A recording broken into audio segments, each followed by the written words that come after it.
ਯਗਵੇਦੀ ਯਗਵੇਦੀ। ਸੋ ਯਗਵੇਦੀ ਦੇ ਬਾਰੇ ਅੱਜ ਅਸੀਂ ਵਚਨ ਨੂੰ ਸੁਣ ਰਹੇ ਹਾਂ। ਸੋ ਪਿਛਲੇ 3 ਯਗਵੇਦੀਆਂ ਦੇ ਬਾਰੇ ਅਸੀਂ ਸੁਣ ਚੁੱਕੇ ਹਾਂ। ਅਬਰਾਹਮ ਨੇ ਜੋ ਯਗਵੇਦੀ ਬਣਾਇਆ, ਪਹਿਲਾ ਯਗਵੇਦੀ ਉਸਦਾ ਆਪਣਾ ਵਿਅਕਤੀਗਤ ਤੌਰ ਦੇ ਨਾਲ ਪ੍ਰਭੂ ਦੇ ਅੱਗੇ ਅਰਪਣ ਕਰਨ ਦਾ ਸੀ।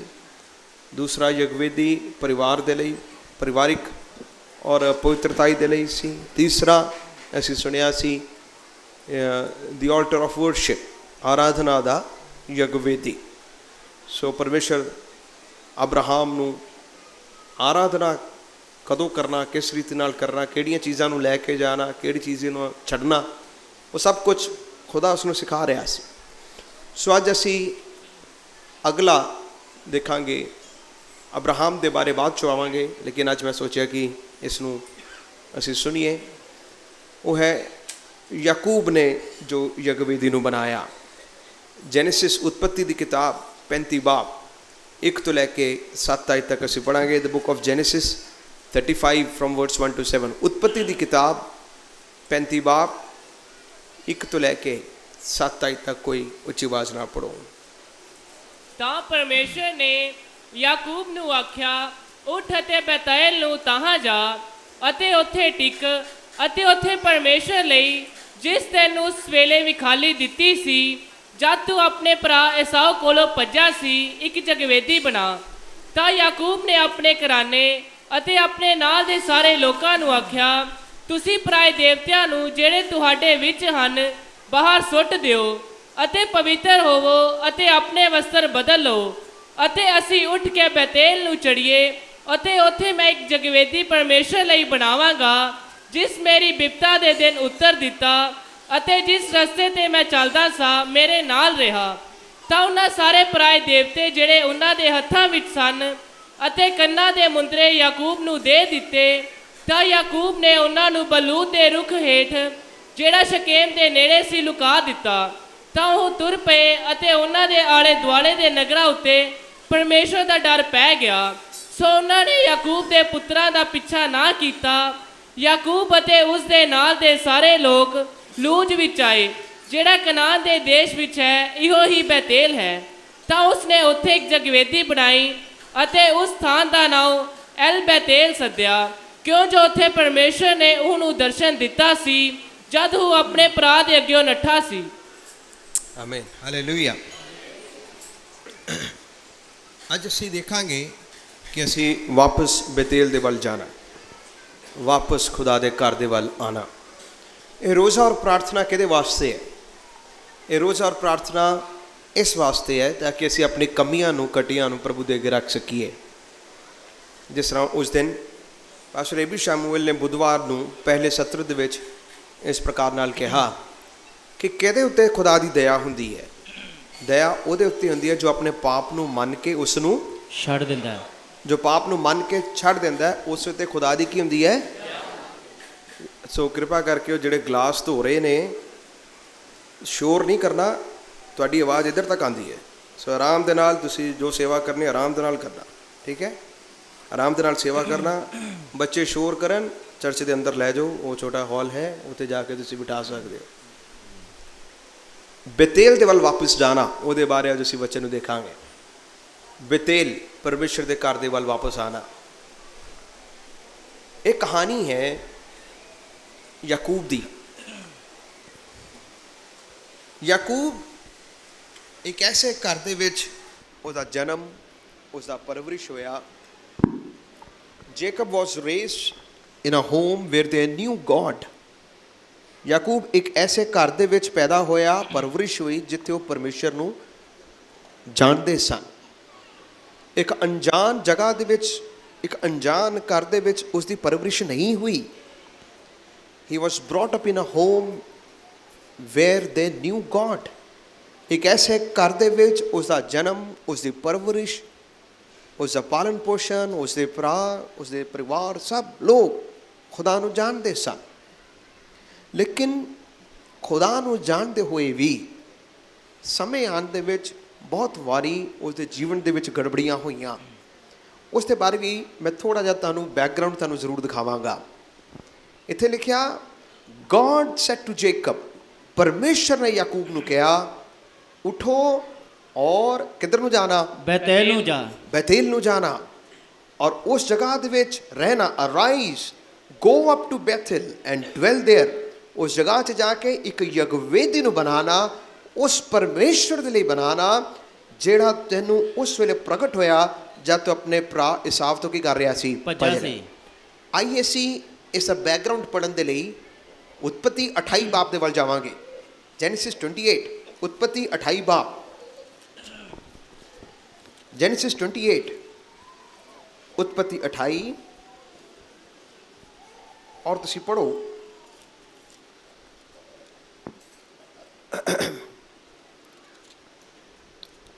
10 ਆਇਤ ਤੋਂ ਪੜੋ ਯਾਕੂਬ ਬੈਸਤਾ ਤੋਂ ਚੱਲ ਕੇ ਹੈਰਾਨ ਨੂੰ ਗਿਆ ਔਰ ਇੱਕ ਥਾਂ ਤੇ ਜਾ ਕੇ ਅਪੜਿਆ ਔਰ ਉੱਥੇ ਰਾਤ ਕੱਟੀ ਕਿਉਂ ਜੇ ਸੂਰਜ ਡੁੱਬ ਗਿਆ ਸੀ ਔਰ ਇੱਕ ਪੱਥਰ ਲੈ ਕੇ ਆਪਣੇ ਸਰਾਣੇ ਰੱਖਿਆ ਔਰ ਉੱਥੇ ਜਾ ਲੇਟ ਗਿਆ ਅਤੇ ਇੱਕ ਸੁਪਨਾ ਵੇਖਿਆ ਅਤੇ ਵੇਖੋ ਪੌੜੀ ਧਰਤੀ ਉੱਤੇ ਰੱਖੀ ਹੋਈ ਸੀ ਔਰ ਉਸ ਦੀ ਚੋਟੀ ਆਕਾਸ਼ ਤੱਕ ਸੀ ਔਰ ਵੇਖੋ ਪਰਮੇਸ਼ਰ ਦੇ ਦੂਤ ਉਸ ਦੇ ਉੱਤੇ ਚੜ੍ਹਦੇ ਔਰ ਉਤਰਦੇ ਸਨ ਵੇਖੋ ਪਰਮੇਸ਼ਰ ਉਹਦੇ ਯਹੋਵਾ ਉਹਦੇ ਕੋਲ ਖਲੋਤਾ ਸੀ ਔਰ ਉਸ ਨੂੰ ਆਖਿਆ ਮੈਂ ਯਹੋਵਾ ਤੇਰੇ ਪਿਤਾ ਅਬਰਾਹਮ ਦਾ ਪਰਮੇਸ਼ਰ ਹਾਂ ਔਰ ਇਸਹਾਕ ਦਾ ਪਰਮੇਸ਼ਰ ਹਾਂ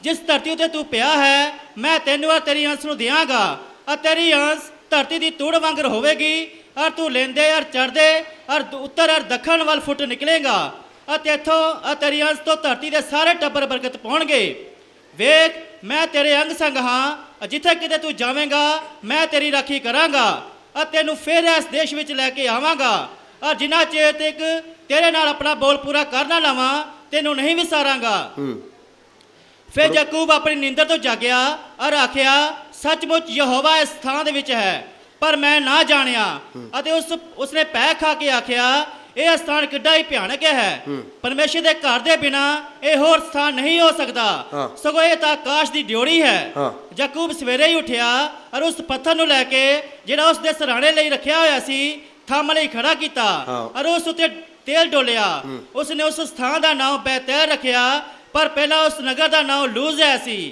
ਯਾਕੂਬ ਨੇ ਇਹ ਆਖ ਕੇ ਸੁਖਣਾ ਸੁਖੀ ਯਾਕੂਬ ਨੇ ਇਹ ਆਖ ਕੇ ਸੁਖਣਾ ਨੂੰ ਜਾਂ ਮੰਨਤ ਨੂੰ ਮੰਗਿਆ ਭਈ ਜੇ ਯਹੋਵਾ ਪਰਮੇਸ਼ਰ ਜੇਕਰ ਯਹੋਵਾ ਪਰਮੇਸ਼ਵਰ ਮੇਰੇ ਅੰਗ ਸੰਗ ਹੋਵੇ ਮੇਰੇ ਅੰਗ ਸੰਗ ਹੋਵੇ ਔਰ ਇਸ ਮਾਰਗ ਵਿੱਚ ਔਰ ਇਸ ਰਾਹ ਦੇ ਉੱਤੇ ਜਿਸ ਵਿੱਚ ਮੈਂ ਤੁਰਿਆ ਜਾਂਦਾ ਹਾਂ ਮੇਰੀ ਰਾਖੀ करे और खाने प्रसादी मैंने खाने के लिए रोटी और पाउण ਲਈ वस्त्र ਮੈਨੂੰ ਦੇਵੇ और पहनने के लिए कपड़े दे ਅਤੇ ਮੈਂ ਸ਼ਾਂਤੀ ਨਾਲ ਆਪਣੇ ਪਿਤਾ ਦੇ ਘਰ ਨੂੰ ਮੁੜ ਜਾਵਾਂ और मैं अपने पिता के घर में कुशल क्षेम से लौट आऊं ਤਾਂ ਯਹੋਵਾ ਮੇਰਾ ਪਰਮੇਸ਼ਰ ਹੋਵੇਗਾ और यहोवा मेरा की होएगा परमेश्वर होवेगा अगेन ਅਤੇ ਇਹ ਪੱਥਰ और ये पत्थर ਜਿਸ ਨੂੰ ਮੈਂ ਥੰਮ ਖੜਾ ਕੀਤਾ ਹੈ परमेश्वर ਦਾ ਘਰ ਹੋਵੇਗਾ परमेश्वर का भवन ठहरेगा और सारी चीज़ों दा और जो कुछ वे मुझे दे जो तू मैनू देवेगा मैं जरूर तेनू दसवंध दियांगा उसका दशमांश मैं अवश्य ही तुझे दिया करूंगा और सुनना उत्पत्ति 35 बाब ਦੇ ਵਿੱਚ ਅਸੀਂ ਪੜਿਆ परमेश्वर ने उसਨੂੰ उठाया किसनु परमेश्वर ने याकूब ने उठाया और कहा याकूब तू उठो और बेतेल ਦੇ ਵੱਲ ਜਾਣਾ बेतेल ਕਿਹੜੀ ਜਗ੍ਹਾ ਸੀ ਉਹ ਅਸੀਂ ਹੁਣੇ ਪੜਿਆ ਜਦ ਯਾਕੂਬ ਆਪਣੇ ਘਰੋਂ ਭੱਜਿਆ ਸੀ ਭੱਜਦੇ ਸਮੇਂ ਇੱਕ ਜਗ੍ਹਾ 'ਚ ਆਇਆ ਉਹ ਰਾਤ ਨੂੰ ਸੋ ਰਿਹਾ ਪੱਥਰ ਨੂੰ ਸਿਰਾਣਾ ਬਣਾ ਕੇ ਸੁੱਤਾ ਔਰ ਜਦ ਸੁੱਤਾ ਤਾਂ ਉਸ ਨੂੰ ਇੱਕ ਦਰਸ਼ਨ ਮਿਲਿਆ ਇੱਕ ਸਵਰਗੀ ਦਰਸ਼ਨ ਮਿਲ ਰਿਹਾ ਹੈ ਉਹ ਦੇਖ ਰਿਹਾ ਦਰਸ਼ਨ ਦੇ ਵਿੱਚ ਕਿ ਇੱਕ ਪੌੜੀ ਲੱਗੀ ਹੈ ਜਿਸ ਦਾ ਇੱਕ ਸਿਰਾ ਸਵਰਗ ਨੂੰ ਹੈ ਦੂਸਰਾ ਸਿਰਾ ਧਰਤੀ ਨੂੰ ਹੈ ਔਰ ਖੁਦਾ ਦੇ ਦੂਤ ਚੜ੍ਹਦੇ ਉਤਰਦੇ ਸਨ ਚੜ੍ਹਦੇ ਔਰ ਉਤਰਦੇ ਨੇ ਔਰ ਪਰਮੇਸ਼ਰ ਨੇ ਉਸ ਨਾਲ ਕੁਝ ਵਾਅਦੇ ਕਰ ਰਿਹਾ ਹੈ ਜਦ ਇਹ ਦਰਸ਼ਨ ਦੇ ਵਿੱਚ ਇਹ ਸਾਰਾ ਕੁਝ ਗੱਲਾਂ ਨੂੰ ਪਰਮੇਸ਼ਰ ਦੇ ਪ੍ਰੋਮਿਸਿਸ ਨੂੰ ਲੈ ਰਿਹਾ ਹੈ ਉੱਥੇ ਵਚਨ ਦੇ ਵਿੱਚ ਲਿਖਿਆ ਉਸਨੇ ਖੁਦਾ ਦੇ ਅੱਗੇ ਇੱਕ ਮੰਨਤ ਨੂੰ ਮੰਗਿਆ ਖੁਦਾ ਦੇ ਅੱਗੇ ਇੱਕ ਸੁਖਨਾ ਸੁਖਿਆ ਕਹਿੰਦਾ ਕੁਰਬਾਨ ਜੇ ਤੂੰ ਮੇਰੇ ਸਫ਼ਰ ਦੇ ਵਿੱਚ ਮੁਬਾਰਕ ਮੈਨੂੰ ਬਣਾਵੇ ਮੇਰੇ ਸਫ਼ਰ ਨੂੰ ਮੁਬਾਰਕ ਬਣਾਏ ਮੈਨੂੰ ਖਾਣੇ ਦੇ ਲਈ ਭੋਜਨ ਦੇਵੇ ਪਾਉਣ ਦੇ ਲਈ ਵਸਤਰ ਦੇਵੇ ਪਾਉਣ ਦੇ ਲਈ ਵਸਤਰ ਦੇਵੇ ਮੇਰੇ ਅੰਗ ਸੰਗ ਰਹੇ ਔਰ ਸਹੀ ਸਲਾਮਤ ਮੈਨੂੰ ਵਾਪਸ ਆਪਣੇ ਪਿਤਾ ਦੇ ਘਰ ਦੇ ਵਿੱਚ ਵਾਪਸ ਲੈ ਕੇ ਆਏ ਤਾਂ ਇਹ ਪੱਥਰ ਜਿਸ ਨੂੰ ਮੈਂ ਸਿਰਾਣਾ ਬਣਾ ਕੇ ਸੁੱਤਾ ਹਾਂ ਇਹ ਤੇਰਾ ਕੀ ਬਣੇਗਾ ਭਵਨ ਹੋਵੇਗਾ ਔਰ ਜੋ ਕੁਝ ਤੁਸੀਂ ਮੈਨੂੰ ਦੋ ਮੈਂ ਉਸ ਦਾ ਦਸਵੰਤ ਵੀ ਤੁਹਾਨੂੰ ਦੇਵਾਂਗਾ ਸੁਣਨਾ 20 ਸਾਲ ਬੀਤ ਗਏ ਯਾਕੂਬ ਭੁੱਲ ਗਿਆ ਕਿੰਨੇ ਸਾਲ 20 ਸਾਲ ਕਿੰਨੇ ਸਾਲ 20 ਸਾਲ 20 ਸਾਲ ਜੈਨੇਸਿਸ 28 ਟੂ ਜੈਨੇਸਿਸ 35 ਉਤਪਤੀ 28 ਤੋਂ ਲੈ ਕੇ ਉਤਪਤੀ 35 ਬਾਪ ਦੇ ਦੌਰਾਨ ਦਾ ਵਕਫਾ 20 ਸਾਲ ਸੀ। ਯਾਕੂਬ ਭੁੱਲ ਗਿਆ, ਉਸ ਸਰਾਹਣੇ ਨੂੰ ਭੁੱਲ ਗਿਆ, ਉਸ ਸੁਪਨ ਮਿਲੇ ਹੋਈ ਜਗ੍ਹਾ ਨੂੰ ਭੁੱਲ ਗਿਆ। ਪਵਿੱਤਰ ਵਚਨ ਇਸ ਪ੍ਰਕਾਰ ਨਾਲ ਲਿਖਿਆ ਹੈ, ਯਾਕੂਬ, ਬੜੇ ਗੌਰ ਕਰਨਾ, ਯਾਕੂਬ ਭੁੱਲ ਗਿਆ, ਲੇਕਿਨ ਪਰਮੇਸ਼ਰ ਨੇ ਯਾਕੂਬ ਨੂੰ ਆਪਣੇ ਵਾਅਦੇ ਦੇ ਅਨੁਸਾਰ ਸਭ ਕੁਝ ਦਿੱਤਾ। ਪਰਮੇਸ਼ਰ ਨੇ ਯਾਕੂਬ ਨੂੰ, ਬੋਲੋ, ਸਭ ਕੁਝ, ਉਸ ਦੀਆਂ ਹੱਦਾਂ ਨੂੰ ਵਧਾਇਆ, ਉਸ ਦੇ ਪਰਿਵਾਰ ਬਣਾਇਆ, ਉਸ ਨੂੰ ਜਿਸਮਾਨੀ ਔਰ ਰੂਹਾਨੀ ਬਰਕਤਾਂ ਸਭ ਕੁਝ ਦਿੱਤਾ। ਉਹਦਾ ਪਰਿਵਾਰ ਬਹੁਤ ਵੱਡਾ ਹੋ ਗਿਆ, ਉਸ ਦੇ 12 ਬੇਟੇ ਔਰ ਇੱਕ ਬੇਟੀ ਹੋਈ। ਠੀਕ ਹੈ, ਸੋ ਖੁਦਾ ਨੇ ਉਸ ਨੂੰ ਬਹੁਤਾਇਤ ਰੂਪ ਨਾਲ ਬੜੀ ਆਸ਼ੀਸ਼ ਦਿੱਤੀ, ਧਨ ਦੌਲਤ ਸਭ ਕੁਝ ਵੱਧ ਗਿਆ। ਜਦੋਂ ਉਸਨੇ ਵਾਅਦਾ ਕੀਤਾ ਉਹ ਸਿੰਗਲ ਸੀ, ਉਹ ਕੁਆਰਾ ਸੀ। ਕੌਣ ਸੀ? ਯਾਕੂਬ। ਉਹ ਕੁਆਰਾ ਸੀ। ਜਦ ਉਸਨੇ ਵਾਅਦਾ ਕੀਤਾ ਉਹ ਕੁਆਰਾ ਸੀ, ਲੇਕਿਨ ਕੁਆਰਾ ਹੁੰਦੇ ਹੋਏ ਵਾਅਦੇ ਕਰਕੇ ਜਦ ਅੱਗੇ ਨੂੰ ਗਿਆ, ਪਰਮੇਸ਼ਰ ਨੇ ਆਪਣੇ ਵਾਅਦੇ ਦੇ ਅਨੁਸਾਰ ਉਸ ਨੂੰ ਸਾਰਾ ਕੁਝ ਦਿੱਤਾ।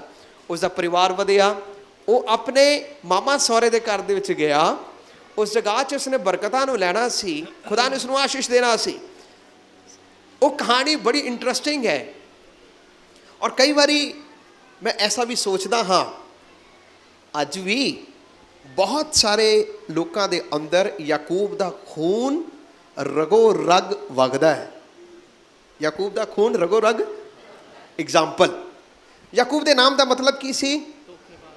ਹਾਂਜੀ, ਸਾਰੇ ਬੋਲੋ, ਸਾਰੇ ਬੋਲੋ, ਧੋਖੇਬਾਜ਼। ਧੋਖੇਬਾਜ਼। ਯਾਕੂਬ ਦਾ ਅਰਥ ਹੈ ਧੋਖੇਬਾਜ਼। ਧੋਖੇਬਾਜ਼। ਯਾਕੂਬ ਕਿਵੇਂ ਧੋਖੇਬਾਜ਼ ਹੋਇਆ?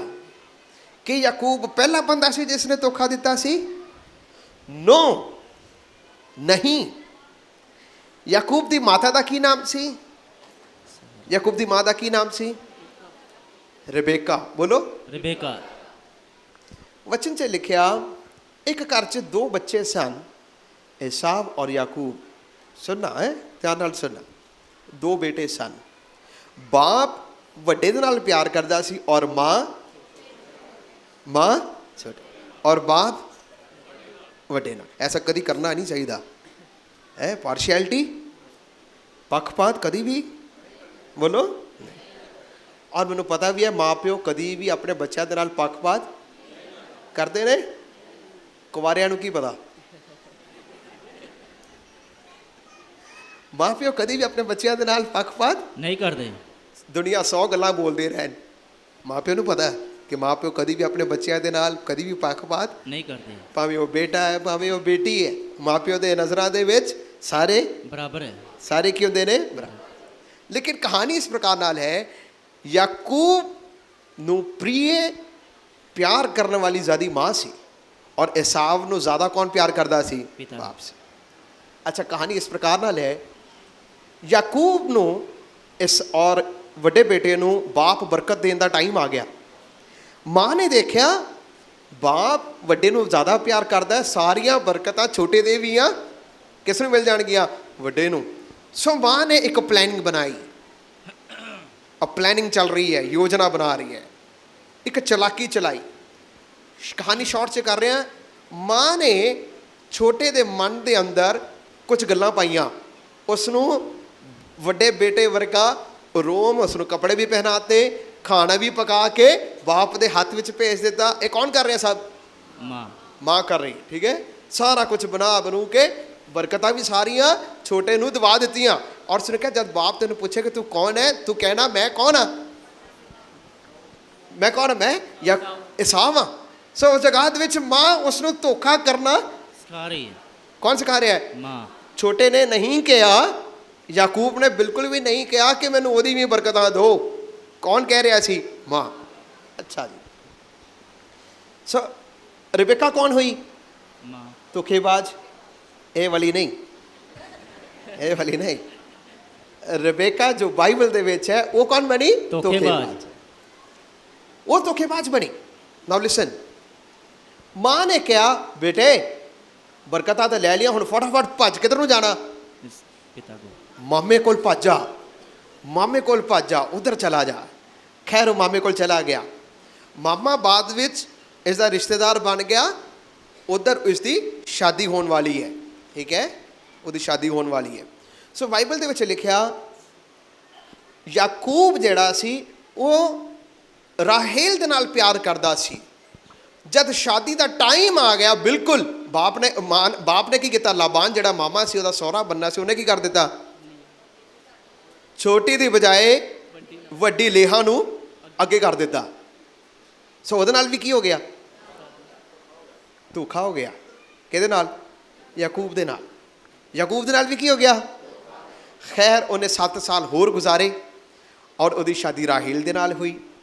ਅੱਛਾ, ਥੋੜ੍ਹੀ ਦੇਰ ਬਾਅਦ ਤੁਸੀਂ ਦੇਖੋਗੇ ਜਦ ਯਾਕੂਬ ਨੇ ਵਿਦਾ ਹੋਣਾ ਸੀ, ਯਾਕੂਬ ਨੇ ਵੀ ਆਪਣੇ ਮਾਮਾ ਸਹੁਰੇ ਦੇ ਨਾਲ ਧੋਖਾ ਕੀਤਾ।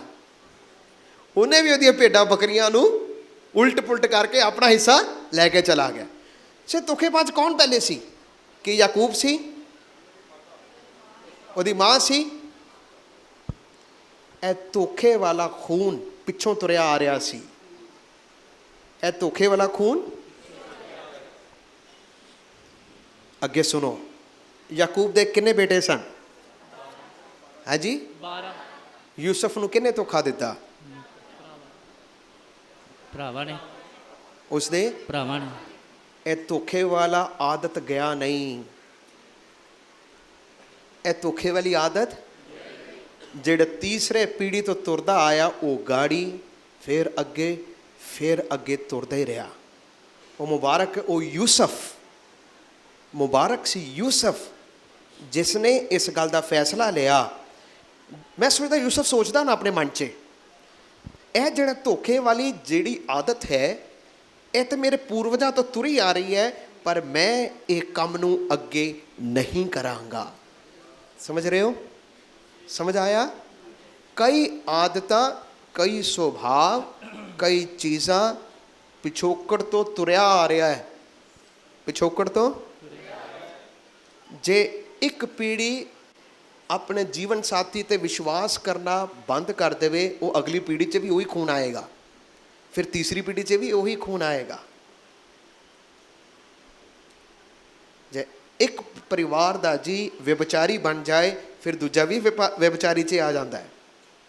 ਉਹਦੇ ਗਾੜੀ ਬੱਚੇ ਵੀ ਇਸੇ ਤਰ੍ਹਾਂ ਵਿਭਚਾਰ ਕਰਨਾ ਸ਼ੁਰੂ ਕਰ ਦਿੰਦੇ, ਫਿਰ ਉਸ ਤੋਂ ਅੱਗੇ ਵੀ ਵਿਭਚਾਰ। ਜੇਕਰ ਕੋਈ ਮਸੀਹ ਦੇ ਵਿੱਚ ਆ ਕੇ ਉਸ ਹੋਸ਼ 'ਚ ਨਹੀਂ ਆਉਂਦਾ ਕਿ ਕਿਹੜੀ ਲੀਕ ਸਾਡੇ ਪਰਿਵਾਰ ਦੇ ਵਿੱਚ ਤੁਰਦੀ ਆਈ ਔਰ ਕੀ ਇਹ ਤੁਰਦੀ ਰਹੇਗੀ ਜਾਂ ਮੈਂ ਇਸ ਨੂੰ ਤੋੜਾਂਗਾ ਵੀ। ਸਮਝ ਆ ਰਿਹਾ ਹੈ? ਯੈਸ, ਸਮਝ ਆਇਆ? ਹਾਂਜੀ। ਕਿਹਨਾਂ ਨੂੰ ਸਮਝ ਆ ਰਿਹਾ ਹੈ? ਹਾਲੇਲੂਇਆ। ਮੈਨੂੰ ਇੱਕ ਜਵਾਨ ਬੇਟੇ ਨੇ ਕਿਹਾ, ਪਾਸਟਰ ਜੀ ਸਾਡਾ ਜਿਹੜਾ ਦਾਦਾ ਸੀ ਨਾ, ਉਹ ਵੀ ਬੜਾ ਲੜਾਕਾ ਸੀ, ਉਹ ਵੀ ਬੜਾ। ਸਾਡਾ ਬਾਪ ਦਾ ਟਾਈਮ ਆਇਆ, ਸਾਡੇ ਬਾਪ ਚਾਚੇ ਉਹ ਵੀ ਸਾਰੇ ਇਹੋ ਜਿਹੇ ਹੀ ਹੈ। ਮੈਂ ਕਿਹਾ ਹੁਣ ਤੁਸੀਂ ਕੀ ਕਰੋਗੇ? ਕਹਿੰਦਾ ਅਸੀਂ ਥੋੜ੍ਹਾ ਇਸ ਤਰ੍ਹਾਂ ਕਰਨਾ। ਮੈਂ ਕਿਹਾ ਸਹੀ ਗੱਲ, ਇਸਨੇ ਸਮਝ ਲਿਆ ਜਿਹੜੀ ਲੀਕ ਪਿੱਛੋਂ ਤੁਰੀ ਆਈ, ਸਾਡੇ ਜਨਰੇਸ਼ਨ, ਸਾਡੀ ਪੀੜ੍ਹੀ ਵਿੱਚ ਇਸ ਨੂੰ ਬ੍ਰੇਕ ਕਰਨਾ ਹੀ ਪਏਗਾ। ਜੇ ਅਸੀਂ ਨਾ ਕੀਤਾ ਤਾਂ ਫਿਰ ਕਿਸ ਤਰ੍ਹਾਂ ਅੱਗੇ ਤੁਰੇਗਾ। ਸਮਝ ਆਇਆ? ਸਮਝ ਆਇਆ?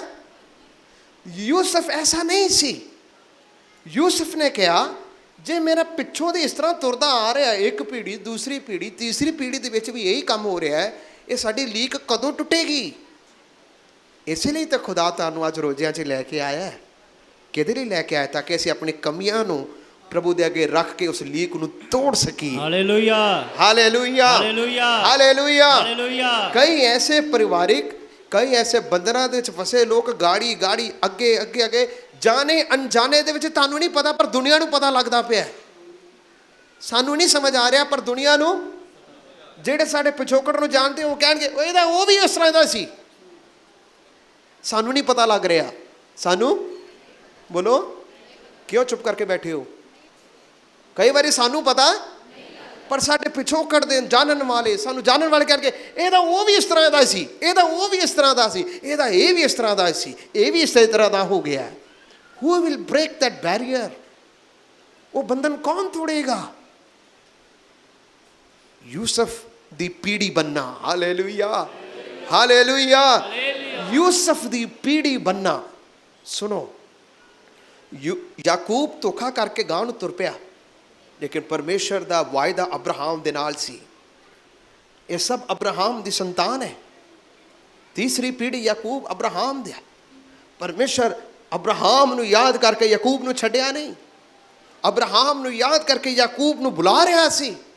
ਯਾਕੂਬ ਨੂੰ ਖੁਦਾ ਨੇ ਦਰਸ਼ਨ ਦਿੱਤਾ ਔਰ ਉਸ ਨੂੰ ਕਿਹਾ, ਜਦ ਸਭ ਕੁਝ 20 ਸਾਲ ਬੀਤ ਗਏ, ਉਸਨੇ ਮੰਨਤ ਵੀ ਮੰਗੀ, ਸੁਖਣਾ ਵੀ ਸੁਖਿਆ, ਸਭ ਕੁਝ ਕਰ ਲਿਆ, ਲੇਕਿਨ 20 ਸਾਲ ਦੇ ਦੌਰਾਨ ਖੁਦਾ ਨੇ ਬਹੁਤ ਸਾਰੀਆਂ ਬਰਕਤਾਂ ਦਿੱਤੀਆਂ, उसका धन दौलत वधाया, सब कुछ पा लिया, पर खुदा नू भुला लिया। खुदा नू ਭੁੱਲ ਗਿਆ खुदा नू ਭੁੱਲ ਗਿਆ खुदा नू भुल गया।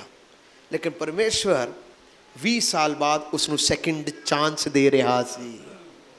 खुदा दूसरा मौका देने वाला परमेश्वर है।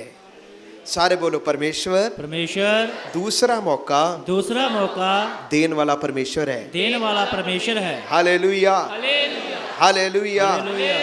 परमेश्वर हमेशा दूसरा मौका दिंदा है। 20 साल बीत गए, सुखना सब कुछ भुल गया। पढ़ो उपदेशक 5 बाब और उसकी 4 और 5 आयत पढ़ांगे। Ecclesiastes chapter 5 from verse 1 to from verse 4 and 5। उपदेशक 5 बाब और उसकी 4 और 5 आयत पढ़ो।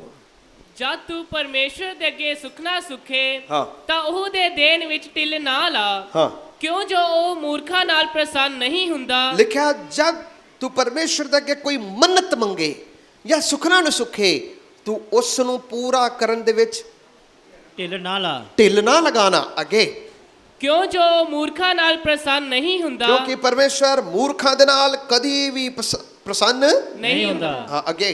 ਜੋ ਸੁਖਣਾ ਤੂੰ ਸੁਖੀ ਹੈ जो सुखना तू सुखिया है, ਸੋ ਦੇ ਛੱਡ। सो उस नू दे छड़ना। हालेलुया। ਹਾਲੇਲੂਇਆ। वचन दे विच लिखिया, जब तू सुखना न सुखे, उस नू पूरा करन दे विच ਢਿੱਲ ਨਾ ਲਾ, ढिल नहीं लाना। जब तू खुदा दे अगे कोई मन्नत नू मंगे, उस नू पूरा करन दे विच ढिल ना लगाना। पवित्र बाइबल सिखांदा है, याकूब भुल गया, पिछे हट गया, सारा कुछ बना लिया। एक सी 2 परिवार दे झुंड हो के तुर रहे ने और 20 साल दे अंदर अंदर इसका अपने भरा दे नाल मेल भी हो गया, उसने भी मिलिया, ਇਹਦੇ ਬੱਚਿਆਂ ਦੀ ਪਰਵਰਿਸ਼ ਵੀ ਹੋ ਗਿਆ। ਲੇਕਿਨ ਵਚਨ ਦੇ ਵਿੱਚ ਇਸ ਪ੍ਰਕਾਰ ਨਾਲ ਲਿਖਿਆ, ਇਹ ਸਭ ਕੁਝ ਕਰ ਲਿਆ ਪਰ ਖੁਦਾ ਨੂੰ ਕੀ ਹੋ ਗਿਆ, ਭੁੱਲ ਗਿਆ। ਵਚਨ ਦੇ ਵਿੱਚ ਇਬਰਾਨੀਆਂ 10 ਦੀ 38, ਹੀਬਰੂਸ 10 ਵਰਸ 38 ਇਸ ਪ੍ਰਕਾਰ ਨਾਲ ਲਿਖਦਾ ਹੈ, ਧਰਮੀ ਬੰਦਾ ਵਿਸ਼ਵਾਸ ਨਾਲ ਜੀਏਗਾ, ਪਰ ਜੇਕਰ ਉਹ ਪਿਛਾਂ ਹਟ ਜਾਏ ਉਸ ਦਾ ਮਨ ਖੁਸ਼ ਨਹੀਂ ਹੋਵੇਗਾ। ਪੜੋ ਇਸ ਆਇਤ ਨੂੰ ਪੜੋ ਔਰ ਸਾਰੇ ਅਸੀਂ ਇਸ ਤੋਂ ਬਾਅਦ ਪਿੱਛੇ ਪਿੱਛੇ ਵੀ ਬੋਲਾਂਗੇ। ਪੜੋ। पर मेरा धर्मी जन विश्वास से जीवित रहेगा, और यदि वह पीछे हट जाए तो मेरा मन उसे प्रसन्न ना होगा। ਹਾਲੇਲੂਇਆ। हालेलुया। ਸਾਰੇ ਮੇਰੇ ਪਿੱਛੇ ਪਿੱਛੇ ਬੋਲਣਾ, ਧਰਮੀ ਜਨ ਧਰਮੀ ਜਨ ਨਿਹਚਾ ਦੇ ਨਾਲ ਜੀਏਗਾ, ਨਿਹਚਾ ਦੇ ਨਾਲ ਜੀਵੇਗਾ, ਪਰ ਜੇਕਰ ਜੇਕਰ ਉਹ ਪਿਛਾਂ ਹਟ ਜਾਏ ਉਹ ਪਿਛਾਂ ਹਟ ਜਾਏ ਉਸ ਦਾ ਮਨ ਉਸ ਦਾ ਮਨ ਪ੍ਰਸੰਨ ਨਹੀਂ ਹੋਵੇਗਾ। ਪ੍ਰਸੰਨ ਨਹੀਂ ਹੋਵੇਗਾ। ਹਾਲੇਲੂਇਆ। ਹਾਲੇਲੂਇਆ। ਧਰਮੀ ਬੰਦਾ ਕਿਵੇਂ ਜੀਏਗਾ? ਸਾਰੇ ਬੋਲੋ ਨਿਹਚਾ ਦੇ ਨਾਲ। ਨਿਹਚਾ ਨਾਲ, ਸਾਰੇ ਬੋਲੋ ਨਿਹਚਾ ਦੇ ਨਾਲ। ਨਿਹਚਾ ਦੇ ਨਾਲ ਪਰ ਜੇਕਰ ਧਰਮੀ ਬੰਦਾ ਪਿੱਛੇ ਹਟ ਜਾਏ, ਫਿਰ ਖੁਦਾ ਕਦੀ ਵੀ ਖੁਸ਼ ਨਹੀਂ ਹੁੰਦਾ। ਕਦੀ ਖੁਦਾ ਖੁਸ਼ ਹੋਏਗਾ ਨਹੀਂ ਨਹੀਂ ਹੋਏਗਾ। ਮੈਂ ਜਾਣਦਾ ਬਹੁਤ ਸਾਰੇ ਸਾਡੇ ਪਰਿਵਾਰ ਕਲੀਸਿਆ ਦੇ ਵਿੱਚ ਆਉਂਦੇ ਨੇ, ਜੇ ਇੱਕ ਹਫ਼ਤਾ ਉਹਨਾਂ ਦੇ ਬੱਚੇ ਜਾਂ ਉਹਨਾਂ ਦੇ ਪਰਿਵਾਰ ਦਾ ਜੀ ਚਰਚ ਵਿੱਚ ਨਾ ਆਏ, ਉਹ ਲੱਭਦੇ ਫਿਰਦੇ ਰਹਿੰਦੇ, ਪਿੱਛੇ ਵੇਖਦੇ ਰਹਿੰਦੇ ਆ ਕਿ ਆਇਆ ਕਿ ਨਹੀਂ ਆਇਆ। ਹਾਂ, ਸਹੀ ਹੈ ਕਿ ਨਹੀਂ? ਸਹੀ ਲੱਭਦੇ ਫਿਰਦੇ ਰਹਿੰਦੇ ਆ ਕਿ ਉਹ ਆਇਆ, ਉਹ ਨਜ਼ਰ ਆ ਰਿਹਾ, ਕਿਤੇ ਰਹਿ ਤੇ ਨਹੀਂ ਗਿਆ। ਐਸਾ ਹੁੰਦਾ ਕਿ ਨਹੀਂ ਹੁੰਦਾ? ਲੱਭਦੇ ਰਹਿੰਦੇ ਕਿ ਉਹ ਆਇਆ ਕਿ ਨਹੀਂ ਆਇਆ, ਕਿੱਧਰ ਚਲਾ ਗਿਆ। ਐਸਾ ਹੀ ਹੈ। ਪਰ ਵਚਨ ਸਾਨੂੰ ਕੀ ਸਿਖਾ ਰਿਹਾ ਹੈ? ਧਰਮੀ ਬੰਦਾ ਨਿਹਚਾ ਦੇ ਨਿਹਚਾ ਦੇ ਨਾਲ ਜੀਏਗਾ, ਪਰ ਜੇਕਰ ਉਹ ਪਿਛਾਂ ਹਟ ਜਾਏ ਉਹਦਾ ਮਨ ਕਦੀ ਵੀ ਪ੍ਰਸੰਨ ਨਹੀਂ ਹੋਵੇਗਾ। ਹਾਲੇਲੂਇਆ। ਹਾਲੇਲੂਇਆ। ਯਾਕੂਬ ਦੇ ਬਾਰੇ ਸਭ ਕੁਝ ਬਣਾ ਲਿਆ ਪਰ ਉਹ ਪਿਛਾਂ ਹਟ ਗਿਆ और परमेश्वर उस तो खुश नहीं सी। देखो, एक पीढ़ी अपने आने वाले पीढ़ियां के लिए प्रार्थना करेगी। हो सकता है ऐसा हुंदा भी है, कई बारी मैं देखा पीढ़ी आने वाली पीढ़ी कई बारी कुराहे भी पै जाते हैं, कई बारी कुराहे भी पै जाते हैं। सारे दी इच्छा ये होंदी है कि जिस तरह असी चलते हैं साडी आने वाली पीढ़ी भी खुदा दे विच ਚੱਲੇ। पर कई बारी कोई एक अद्धा बंदा थोड़ा पिछां हट जाता है। जाड़ू पुत्र भी अपने घर चों थोड़ा जा ਪਿੱਛੇ ਹਟ ਗਿਆ। पिछे हट गया। याकूब भी थोड़ा पिछे ਹਟ ਗਿਆ। ਲੇਕਿਨ ਮੈਂ ਤੁਹਾਨੂੰ ਇੱਕ ਗੱਲ ਕਹਾਂ, ਕਿਸੇ ਨੇ ਕਿਹਾ ਬਹੁਤ ਸਾਰੀਆਂ ਪ੍ਰਾਰਥਨਾ ਦਾ ਬੇਟਾ ਔਰ ਬੇਟੀ ਕਦੀ ਗਵਾਚ ਨਹੀਂ ਸਕਦੇ।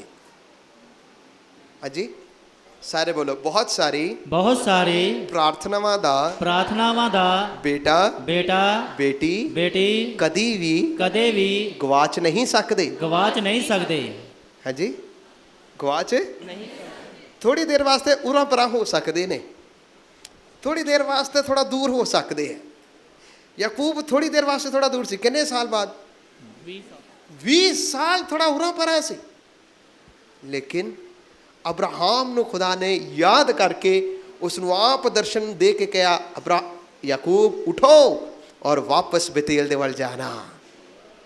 ਵਾਪਸ ਬੇਤੇਲ ਨੂੰ ਜਾ। ਯਾਕੂਬ ਨੇ ਖੁਦਾ ਨੂੰ ਯਾਦ ਨਹੀਂ ਕੀਤਾ, ਪਰ ਪਰਮੇਸ਼ਰ ਨੇ ਉਸ ਨੂੰ ਯਾਦ ਦਿਲਾਇਆ।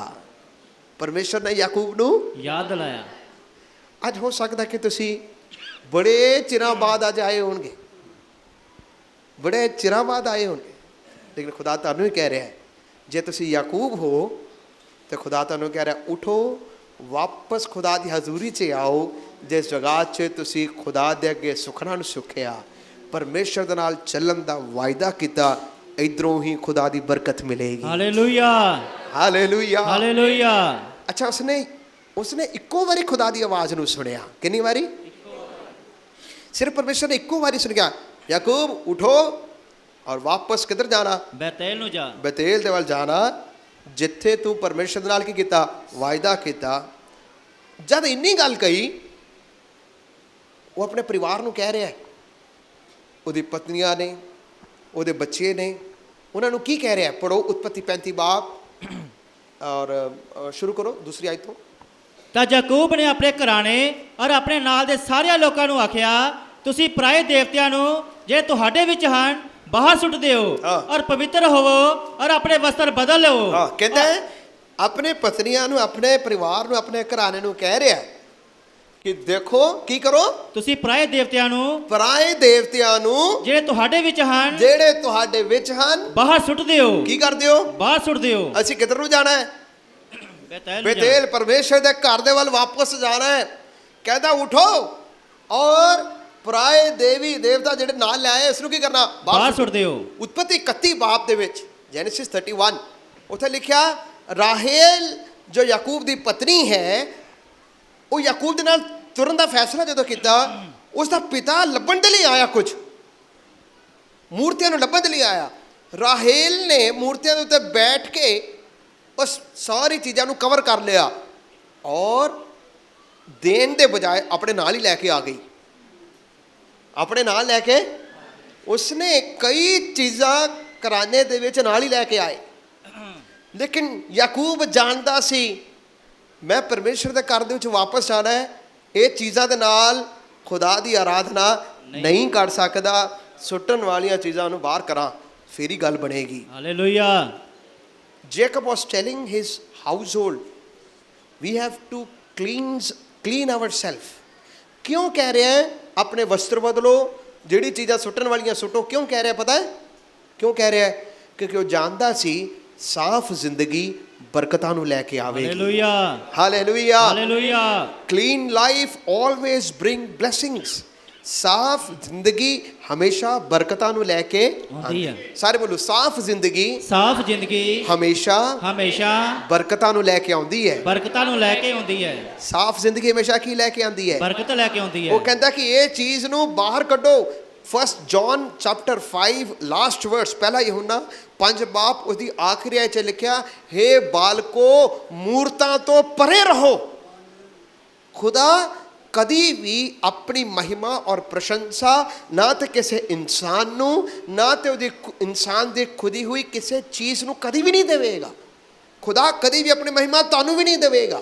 ਪਰਮੇਸ਼ਰ ਕਦੀ ਵੀ ਆਪਣੀ ਮਹਿਮਾ ਮੈਨੂੰ ਵੀ ਨਹੀਂ ਦੇਵੇਗਾ। ਪਰਮੇਸ਼ਰ ਕਦੀ ਵੀ ਆਪਣੀ ਮਹਿਮਾ ਕਿਸੇ ਇਨਸਾਨ ਦੀ ਬਣਾਈ ਹੋਈ ਚੀਜ਼ ਨੂੰ ਵੀ ਨਹੀਂ ਦੇਵੇਗਾ।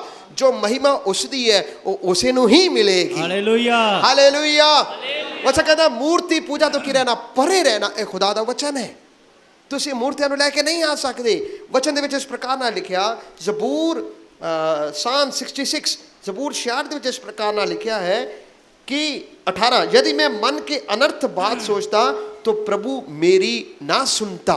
ਸਾਮ 66 ਜ਼ਬੂਰ 66 ਉਹਦੀ 18 ਆਇਤ ਨੂੰ ਜਲਦੀ ਪੜੋ। ਜੇ ਮੈਂ ਆਪਣੇ ਮਨ ਦੇ ਵਿੱਚ ਬਦੀ ਰੱਖਦਾ ਕਹਿੰਦਾ ਕਿ ਜੇਕਰ ਮੈਂ ਆਪਣੇ ਮਨ ਦੇ ਵਿੱਚ ਬਦੀ ਰੱਖਦਾ ਤਾਂ ਪ੍ਰਭੂ ਮੇਰੀ ਨਾ ਸੁਣਦਾ। ਪ੍ਰਭੂ ਮੇਰੀ ਨਾ ਸੁਣਦਾ। ਸਾਰੇ ਇਸ ਆਇਤ ਤੋਂ ਪਿੱਛੇ ਬੋਲੋ। ਜੇ ਮੈਂ ਆਪਣੇ ਮਨ ਦੇ ਵਿੱਚ ਬਦੀ ਰੱਖਦਾ ਜੇ ਮੈਂ ਆਪਣੇ ਮਨ ਵਿੱਚ ਬਦੀ ਰੱਖਦਾ ਤਾਂ ਪ੍ਰਭੂ ਮੇਰੀ ਨਾ ਸੁਣਦਾ। ਤਾਂ ਪ੍ਰਭੂ ਮੇਰੀ, ਜੇ ਤੁਸੀਂ ਆਪਣੇ ਮਨ ਦੇ ਵਿੱਚ ਬਦੀ ਰੱਖ ਕੇ ਤੁਰੋਗੇ ਖੁਦਾ ਤੁਹਾਡੀ ਨਹੀਂ ਸੁਣੇਗਾ। ਯਾਕੂਬ ਨੇ ਫੈਸਲਾ ਕੀਤਾ ਮੈਂ ਬਦੀ ਨੂੰ ਲੈ ਕੇ ਖੁਦਾ ਦੇ ਘਰ ਦੇ ਵਿੱਚ ਨਹੀਂ ਜਾ ਸਕਦਾ। ਮੈਂ ਬਦੀ ਨੂੰ ਲੈ ਕੇ ਖੁਦਾ ਦੇ ਘਰ ਦੇ ਵਿੱਚ ਨਹੀਂ ਜਾ ਓ ਸਕਦਾ। ਮੈਂ ਜਿਹੜੀਆਂ ਚੀਜ਼ਾਂ ਅਨਾਵਸ਼ਕ, ਜਿਹੜੀ ਲੋੜ ਨਹੀਂ ਹੈ, ਇਹ ਸਾਰੀਆਂ ਚੀਜ਼ਾਂ ਨੂੰ ਮੈਂ ਇਕੱਠਾ ਕੀਤਾ ਹੈ। ਪਿਛਲੇ ਸਾਲਾਂ ਦੇ ਵਿੱਚ ਕੀ ਕੀਤਾ ਹੈ? ਇਕੱਠਿਆ ਕੀਤਾ। ਹਾਂ, ਇਕੱਠਿਆ ਕੀਤਾ। ਪਿਛਲੇ ਸਮਿਆਂ ਦੇ ਵਿੱਚ ਕੀ ਕੀਤਾ ਹੈ? ਇਕੱਠਿਆ ਕੀਤਾ। ਕਈ ਵਾਰੀ ਹੁੰਦਾ ਕਿ ਨਹੀਂ, ਅਸੀਂ ਕੋਈ ਚੀਜ਼ ਮੰਗਵਾਉਂਦੇ ਆ ਜਾਂ ਕੋਈ ਚੀਜ਼ ਖਰੀਦਦੇ ਆ, ਸਮਾਨ ਵਰਤ ਲੈਂਦੇ, ਉਹ ਰੈਪਰ ਜਾਂ ਕਵਰ ਨੂੰ ਰੱਖ ਲੈਂਦੇ ਆ, ਹਾਂ ਕਿ ਨਹੀਂ? ਉਹ ਡੱਬਿਆਂ ਨੂੰ ਕੀ ਕਰ ਲੈਂਦੇ ਆ? ਰੱਖ ਲੈਂਦੇ ਆ। ਖਾਣ ਵਾਲੀ ਚੀਜ਼ ਹੈ, ਯੂਜ਼ ਕਰਨ ਵਾਲੀ ਚੀਜ਼ ਹੈ, ਉਸ ਨੂੰ ਅਸੀਂ ਯੂਜ਼ ਕਰ ਲਿਆ, ਲੇਕਿਨ ਡੱਬਿਆਂ ਨੂੰ ਕੀ ਕਰ ਲੈਂਦੇ ਆ? ਇਕੱਠੇ ਕਰੀ ਜਾਣਾ, ਇਕੱਠੇ ਕਰੀ ਜਾਣਾ। ਲੋੜ ਨਹੀਂ ਵੀ ਹੈ, ਉਸ ਨੂੰ ਵੀ ਅਸੀਂ ਕੀ ਕਰਦੇ ਰਹਿਣਾ? ਇਕੱਠੇ ਕਰ ਲੈਂਦੇ ਆ। ਇਕੱਠੇ ਕਰਦੇ ਰਹਿਣਾ, ਇਕੱਠੇ ਕਰਦੇ ਰਹਿਣਾ ਕਿ ਨਹੀਂ? ਬੋਲੋ। ਅਸੀਂ ਇਕੱਠੇ ਕਰਦੇ ਰਹਿੰਦੇ ਆ। ਲੋੜ ਹੈ ਜਾਂ ਨਹੀਂ ਹੈ, ਉਹਨੂੰ ਇਕੱਠੇ ਕਰਦੇ ਰਹੋ। ਕਿਹਦੇ ਲਈ ਇਕੱਠਾ ਕਰ ਰਹੇ ਹੋ? ਮੱਛਰ ਪੈਦਾ ਕਰਨ ਦੇ ਲਈ। ਕਿਹਦੇ ਲਈ? ਮੱਛਰ। ਤੁਹਾਡਾ ਘਰ ਹੈ, ਕੋਈ ਕੂੜੇਦਾਨ ਥੋੜਾ ਹੈ। ਕੂੜੇਦਾਨ ਨਹੀਂ ਹੈ, ਤੁਹਾਡਾ ਘਰ ਹੈ। ਇਹ ਜੀਵਨ ਖੁਦਾ ਨੇ ਕਿਹਾ ਪਵਿੱਤਰ ਆਤਮਾ ਦਾ ਮੰਦਿਰ ਹੈ, ਇੱਕ ਕੂੜਾਦਾਨ ਨਹੀਂ ਹੈ। ਇਹ ਕੂੜਾਦਾਨ ਨਹੀਂ ਹੈ। ਸੁੱਟਣ ਵਾਲੀਆਂ ਚੀਜ਼ਾਂ ਨੂੰ ਸੁੱਟਣ ਲਈ ਕਿਹਾ। ਉਸ ਨੇ ਕਿਹਾ ਆਪਣੇ ਵਸਤਰਾਂ ਨੂੰ ਕੀ ਕਰ ਦਿਓ? ਬਦਲ ਦਿਓ। ਉਹਦਾ ਮਤਲਬ ਸੀ ਆਪਣਾ ਬਾਹਰੀ ਜੀਵਨ ਦਾ ਐਟੀਟਿਊਡ ਵੀ ਬਦਲ ਦਿਓ। ਹਾਲੇਲੂਇਆ। ਹਾਲੇਲੂਇਆ। ਆਪਣਾ ਬਾਹਰੀ ਸਰੂਪ ਨੂੰ ਵੀ ਕੀ ਕਰ ਦੇਣਾ? ਬਦਲ ਦੇਣਾ। ਤੁਸੀਂ ਰੋਜ਼ੇ ਔਰ ਪ੍ਰਾਰਥਨਾ ਦੇ ਵਿੱਚ ਆਏ ਹੋ, ਕਿਹਦੇ ਲਈ ਆਏ ਹੋ? It is for the inner transformation as well as the outer transformation. ਇਹ ਸਿਰਫ ਸਾਡਾ ਅੰਦਰੂਨੀ ਬਦਲਾਅ ਨਹੀਂ, ਸਾਡਾ ਬਾਹਰੀ ਬਦਲਾਅ ਵੀ ਹੈ। ਹਾਲੇਲੂਇਆ। ਹਾਲੇਲੂਇਆ। ਹਾਲੇਲੂਇਆ। ਉਪਵਾਸ ਔਰ ਪ੍ਰਾਰਥਨਾ ਦੇ ਦੌਰਾਨ ਸੁਣੋ, this is called the radical change. ਪਰਿਵਰਤਨ ਜਾਂ ਚੇਂਜ ਕਿਸ ਨੂੰ ਕਹਿੰਦੇ ਹੈ? ਬਾਹਰੀ ਰੂਪ ਨੂੰ ਬਦਲਣਾ ਹੀ ਨਹੀਂ ਹੁੰਦਾ। ਮੈਂ ਬਹੁਤ ਵਾਰੀ ਇਸ ਦਾ ਐਗਜ਼ਾਮਪਲ ਦਿੱਤਾ ਹੈ। ਵਚਨ 'ਚ ਲਿਖਿਆ ਮੱਤੀ 17 ਬਾਬ, ਯੀਸ਼ੂ ਮਸੀਹ ਦਾ ਰੂਪ ਬਦਲ ਗਿਆ। ਮੂਸਾ ਔਰ ਏਲੀਆ ਦੇ ਨਾਲ ਜਦੋਂ ਗੱਲਾਂ ਕਰ ਰਹੇ ਸਨ, ਯੀਸ਼ੂ ਮਸੀਹ ਦਾ ਰੂਪ ਬਦਲ ਗਿਆ। ਬਦਲਿਆ ਕਿ ਨਹੀਂ ਬਦਲਿਆ? ਉਸ ਦਾ ਰੂਪ ਕੀ ਹੋ ਗਿਆ? ਉਹ ਰੂਪ ਬਦਲਣ ਦੇ ਲਈ ਗ੍ਰੀਕ ਲੈਂਗੁਏਜ ਦੇ ਵਿੱਚ ਇੱਕ ਵਰਡ ਹੈ,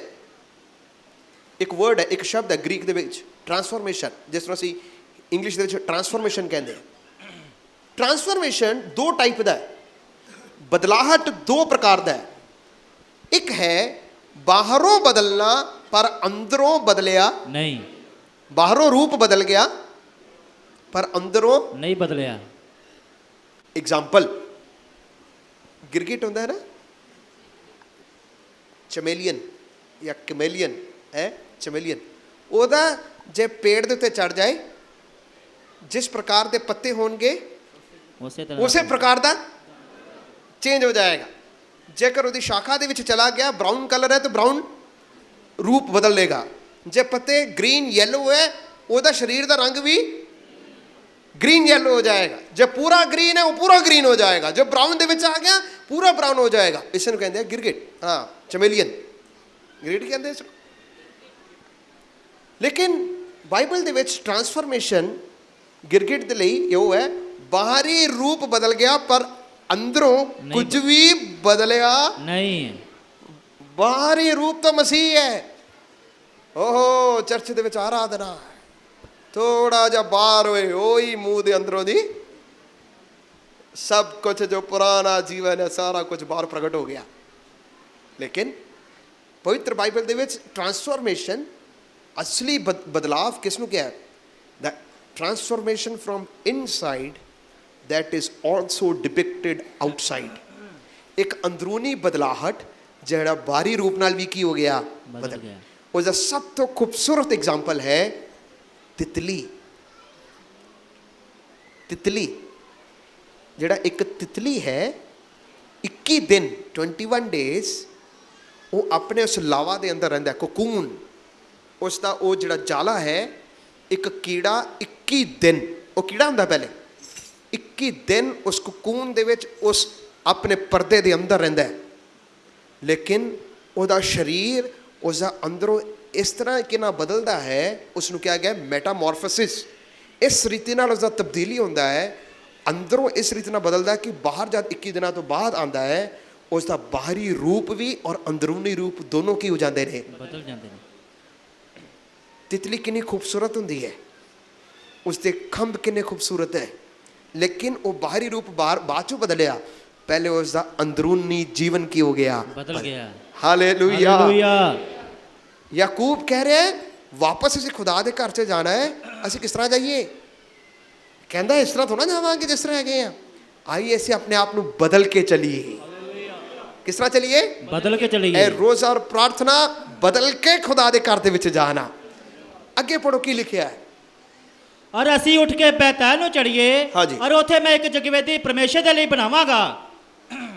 ਔਰ ਜਿਸ ਨੇ ਮੇਰੀ ਬਿਪਤਾ ਦੇ ਦਿਨ ਮੈਨੂੰ ਉੱਤਰ ਦਿੱਤਾ, ਔਰ ਜਿਸ ਰਸਤੇ ਤੇ ਮੈਂ ਚੱਲਣਾ ਸੀ ਮੇਰੇ ਨਾਲ ਰਿਹਾ, ਤਾਂ ਉਹਨਾਂ ਸਾਰੇ ਪਰਾਏ ਦੇਵਤੇ ਜਿਹੜੇ ਉਹਨਾਂ ਦੇ ਹੱਥਾਂ ਦੇ ਸਨ, ਕੰਨਾਂ ਦੇ ਮੁੰਦਰੇ ਯਾਕੂਬ ਨੂੰ ਦੇ ਦਿੱਤੇ। ਔਰ ਯਾਕੂਬ ਨੇ ਉਹਨਾਂ ਨੂੰ ਬਲੂ ਦੇ ਰੁੱਖ ਹੇਠ ਜਿਹੜਾ ਸ਼ਕਮ ਦੇ ਨੇੜੇ ਸੀ ਲੁਕੋ ਦਿੱਤਾ। ਲਿਖਿਆ ਬੰਦਾ ਘਰ ਦਾ ਬੰਦਾ ਮੁਖੀਆ ਕਹਿ ਰਿਹਾ ਹੈ ਅਸੀਂ ਘਰ ਖੁਦਾ ਦੇ ਘਰ ਦੇ ਵਿੱਚ ਵਾਪਸ ਜਾਣਾ ਹੈ, ਇਸ ਤਰ੍ਹਾਂ ਨਹੀਂ ਜਾਵਾਂਗੇ, ਆਪਣੇ ਆਪ ਨੂੰ ਪਵਿੱਤਰ ਕਰਕੇ ਜਾਣਾ ਹੈ। ਉਹਦੀ ਔਰਤਾਂ ਨੇ ਕੀ ਕੀਤਾ? ਮੂਰਤੀਆਂ ਨੂੰ ਵੀ ਜਿਹੜੀ ਇਹ ਚੀਜ਼ ਆਈ ਉਹਨੂੰ ਵੀ ਕੱਢ ਦਿੱਤਾ, ਕੰਨਾਂ ਦੇ ਮੁੰਦਰੇ ਵੀ ਲਾ ਦਿੱਤੇ, ਉਹ ਜਿਹੜੇ ਔਰਨਾਮੈਂਟਸ ਪਾਏ ਉਹ ਵੀ ਲਾ ਦਿੱਤੇ। ਕਹਿੰਦੇ ਇਹ ਵੀ ਸਾਡੇ ਨਾਲ ਨਹੀਂ ਜਾਣੇ, ਇਹ ਵੀ ਨਹੀਂ ਚਾਹੀਦੇ। ਕਈ ਵਾਰੀ ਥੋੜਾ ਥੋੜਾ ਵਿਆਹ ਸ਼ਾਦੀਆਂ 'ਚ ਨਜ਼ਰ, ਥੋੜਾ ਥੋੜਾ ਵਿਆਹ ਸ਼ਾਦੀਆਂ ਦੇ ਵਿੱਚ ਨਜ਼ਰ ਹੁੰਦਾ ਹੈ। ਕਿ ਨਹੀਂ ਆਉਂਦਾ? ਫਿਰ ਕੋਈ ਨਜ਼ਰ ਆ ਜਾਏ ਤੇ ਫਿਰ ਚੁੰਨੀ ਵੀ ਪੂਰੀ ਨਜ਼ਰ ਆ ਜਾਂਦੀ ਹੈ। ਹਾਲੇਲੂਇਆ। ਸਭ ਬੰਦੇ ਵੀ ਤਾਂ ਠਾ ਹੋ ਜਾਂਦੇ ਆ। ਲੇਕਿਨ ਕੀ ਲਿਖਿਆ ਵਚਨ 'ਚ? ਲਿਖਿਆ ਉਹਨਾਂ ਨੇ ਯਾਕੂਬ ਨੂੰ ਫੜਾਇਆ ਔਰ ਯਾਕੂਬ ਨੇ ਰੁੱਖ ਦੇ ਹੇਠਾਂ ਦਬਾ ਦਿੱਤਾ, ਕੀ ਕੀਤਾ? ਲੁਕੋ ਦਿੱਤਾ। ਉਹਨੂੰ ਪੋਟਲੀ ਦੇ ਵਿੱਚ ਬੰਨ੍ਹ ਕੇ ਆਪਣੇ ਮੋਢੇ ਤੇ ਨਹੀਂ ਲਾ ਕੇ ਜਾ, ਚਲੋ ਥੋੜੀ ਦੇਰ ਚਰਚ ਜਾ ਰਹੇ ਆ, ਇਹਨੂੰ ਲਾ ਕੇ ਤੇ ਰੱਖ ਲਈਏ, ਬਾਅਦ ਚ ਵਾਪਸ ਆਵਾਂਗੇ ਫਿਰ ਕੀ ਕਰ ਲਾਂਗੇ। No no no, that was not the decision. ਉਹਦਾ ਡਿਸੀਜਨ ਇਹ ਸੀ ਤੁਸੀਂ ਦੇ ਦਿੱਤਾ, ਇਸ ਨੂੰ ਦਬਾ ਦਿੱਤਾ, ਹੁਣ ਦੱਬੇ ਹੀ ਰਹਿਣ ਦਿਓ। ਹਾਲੇਲੂਇਆ। ਪੰਜਾਬੀ ਚ ਕਹਾਵਤ ਹੈ ਗੜੇ ਮੁਰਦੇ ਨਾ ਉਖਾੜੋ। ਉਖਾੜੇ ਨਹੀਂ ਜਾਂਦੇ ਹੈ ਨਾ। ਸੋ ਜਿਹੜੀ ਚੀਜ਼ ਦੱਬ ਦਿੱਤੀ, ਛੱਡ ਦਿੱਤੀ, ਉਹਨੂੰ ਦੱਬੇ ਹੀ ਰਹਿਣ ਦਿਓ। Let it be like that. ਜੋ ਚੀਜ਼ ਛੱਡ ਦਿੱਤੀ ਉਸ ਨੂੰ ਇਸੇ ਤਰ੍ਹਾਂ ਰਹਿਣ ਦਿਓ। ਤੁਹਾਡੀ ਸਿੰਪਲੀਸਿਟੀ ਦੇ ਵਿੱਚ ਕਿੰਨੀ ਖੂਬਸੂਰਤੀ ਹੈ, ਪਤਾ ਕਿ ਨਹੀਂ ਹੈ? ਹਾਂ, ਖੁਦਾ ਨੇ ਜਿਹੜਾ ਰੰਗ ਸਾਨੂੰ ਦਿੱਤਾ ਕਿੰਨਾ ਖੂਬਸੂਰਤ ਹੈ। ਮੈਨੂੰ ਆਪਣਾ ਰੰਗ ਬਹੁਤ ਅੱਛਾ ਲੱਗਦਾ। ਤੁਹਾਨੂੰ ਆਪਣਾ ਰੰਗ ਕਿੰਨਾ ਅੱਛਾ ਹੈ ਕਿ ਨਹੀਂ ਹੈ? ਜੋ ਖੁਦਾ ਨੇ ਨੈਚੁਰਲ ਬਣਾਇਆ, ਕੁਦਰਤੀ ਬਣਾਇਆ, ਉਹ ਸਭ ਤੋਂ ਖੂਬਸੂਰਤ ਹੈ। ਲੇਕਿਨ ਸਾਡੀ ਦੁਨੀਆ ਦੇ ਵਿੱਚ ਇੱਕ ਰਿਵਾਜ ਹੈ, ਤੁਹਾਡਾ ਆਪਣਾ ਰੰਗ ਤੁਹਾਨੂੰ ਅੱਛਾ ਨਹੀਂ ਲੱਗਣਾ ਚਾਹੀਦਾ, ਇਸ ਲਈ ਫੇਅਰ ਐਂਡ ਲਵਲੀ ਕਰੀਮ ਆਇਆ। ਫੇਅਰ ਐਂਡ ਲਵਲੀ ਇਸੇ ਲਈ ਆ ਕਿ ਤੁਹਾਡਾ ਰੰਗ ਅੱਛਾ, ਤੁਹਾਡਾ ਰੰਗ ਅੱਛਾ ਨਹੀਂ ਲੱਗਣਾ ਚਾਹੀਦਾ, ਨਹੀਂ ਹੈ, ਤੁਸੀਂ ਖੂਬਸੂਰਤ ਨਹੀਂ ਹੋ, ਇਸ ਲਈ ਫੇਅਰ ਐਂਡ ਲਵਲੀ ਹੁਣ ਬਦਲ ਗਿਆ, ਫੇਅਰ ਐਂਡ ਗਲੋ ਹੋ ਗਿਆ। ਰਾਈਟ ਔਰ ਰੌਂਗ? ਐਸਾ ਹੀ ਹੈ। ਉਹਨਾਂ ਉਸਦਾ ਨਾਮ ਹੀ ਚੇਂਜ ਕਰਦਾ ਕਿ ਤੁਹਾਡਾ ਰੰਗ ਤੁਹਾਡਾ ਅੱਛਾ ਨਹੀਂ, ਇਸ ਨੂੰ ਬਦਲ ਕੇ ਉਸਨੇ ਫੇਅਰ ਐਂਡ ਗਲੋ ਕਰ ਦਿੱਤਾ। ਪਰ ਕਿਸਨੇ ਕਿਹਾ? ਕਿਸਨੇ ਕਿਹਾ ਤੁਹਾਡਾ ਰੰਗ ਅੱਛਾ ਨਹੀਂ? ਅਫਰੀਕਾ ਦੇ ਵਿੱਚ ਡਾਰਕ ਕਲਰ ਨੂੰ ਜਿੰਨਾ ਬੰਦਾ ਜ਼ਿਆਦਾ ਡਾਰਕ ਹੋਏਗਾ ਉਹ ਸਭ ਤੋਂ ਖੂਬਸੂਰਤ ਹੁੰਦਾ। ਜਿੰਨਾ ਸਭ ਤੋਂ ਜ਼ਿਆਦਾ ਡਾਰਕ ਹੋਏਗਾ ਉਹਨਾਂ ਸਭ ਤੋਂ ਜ਼ਿਆਦਾ ਖੂਬਸੂਰਤ ਹੋਵੇ ਅਫਰੀਕਾ ਦੇ ਵਿੱਚ। ਇਹ ਉਹਨਾਂ ਦਾ ਮਾਪਦੰਡ ਹੈ। That is their measurement of the beauty. So ਕੌਣ ਕਹਿ ਰਿਹਾ ਹੈ? ਕਿਸਨੇ ਕਿਹਾ? ਇਹ ਮਾਰਕੀਟਿੰਗ ਦਾ ਇੱਕ ਸਟ੍ਰੈਟਜੀ ਹੈ ਅਸਲ 'ਚ। That is a marketing strategy ਕਿ ਉਹਨਾਂ ਦਾ ਸਮਾਨ ਵਿਕਣਾ ਚਾਹੀਦਾ, ਇਸ ਲਈ ਤੁਹਾਨੂੰ ਕਹਿਣਾ ਤੁਹਾਡੇ ਵਿੱਚ ਇੱਕ ਕਮੀ ਹੈ, you are dark, you are not beautiful, ਤੁਸੀਂ ਤੁਹਾਡਾ ਰੰਗ ਕਾਲਾ ਹੈ, ਤੁਸੀਂ ਖੂਬਸੂਰਤ ਨਹੀਂ ਹੋ। ਇਹ ਨਹੀਂ ਹੈ ਅਸਲ 'ਚ। ਜੋ ਖੁਦਾ ਨੇ ਸਾਨੂੰ ਬਣਾਇਆ, ਅਸੀਂ ਸਭ ਖੁਦਾ ਦੀ ਸ੍ਰਿਸ਼ਟੀ ਹਾਂ ਔਰ ਅਸੀਂ ਪਰਮੇਸ਼ਰ ਦੇ ਬਣਾਏ ਹੋਏ ਸ੍ਰਿਸ਼ਟੀ ਸਭ ਤੋਂ ਖੂਬਸੂਰਤ ਹੈ। ਖੁਦਾ ਨੇ ਜਾਨਵਰਾਂ ਨੂੰ ਆਪਣੇ ਸਰੂਪ 'ਚ ਬਣਾਇਆ? ਬੋਲੋ ਨਹੀਂ। ਕਿਸੇ ਜਾਨਵਰ ਨੂੰ ਖੁਦਾ ਨੇ ਆਪਣੇ ਸਰੂਪ ਦੇ ਵਿੱਚ ਨਹੀਂ ਬਣਾਇਆ। ਖੁਦਾ ਨੇ ਕਿਸ ਨੂੰ ਬਣਾਇਆ ਆਪਣੇ ਸਰੂਪ 'ਚ? ਸਾਨੂੰ ਬਣਾਇਆ। ਬੋਲੋ ਸਾਨੂੰ ਬਣਾਇਆ। ਸਾਨੂੰ ਬਣਾਇਆ। ਸੋ ਜੇ ਖੁਦਾ ਨੇ ਤੁਹਾਨੂੰ ਬਣਾਇਆ, ਸੋ ਤੁਸੀਂ ਕਿੰਨੇ ਖੁਦਾ ਦੇ ਖੂਬਸੂਰਤ ਹੋ। ਕਈਆਂ ਦਾ ਨੱਕ ਵੱਡਾ, ਕਈਆਂ ਦੇ ਲਿਪਸ ਵੱਡੇ, ਤੁਸੀਂ ਕਹਿੰਦੇ ਖੁਦਾ ਦੀ ਸ੍ਰਿਸ਼ਟੀ ਹੈ। ਮੈਂ ਪ੍ਰਭੂ ਦਾ ਧੰਨਵਾਦ ਕਰਦਾ। ਜਦ ਖੁਦਾ ਬਣਾ ਰਿਹਾ ਸੀ ਮੈਨੂੰ, ਸ਼ਾਇਦ ਥੋੜੀ ਮਿੱਟੀ ਇੱਥੇ ਜ਼ਿਆਦਾ ਹੀ ਲਗਾਤੀ,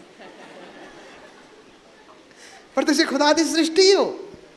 ਤੁਸੀਂ ਖੁਦਾ ਦੀ ਸ੍ਰਿਸ਼ਟੀ ਹੋ। You are the creation of god. ਕੌਣ ਕਹਿ ਰਿਹਾ ਕਿ ਤੁਸੀਂ ਖੂਬਸੂਰਤ ਨਹੀਂ ਹੋ? ਤੁਸੀਂ ਖੁਦਾ ਦੀ ਸ੍ਰਿਸ਼ਟੀ ਹੋ।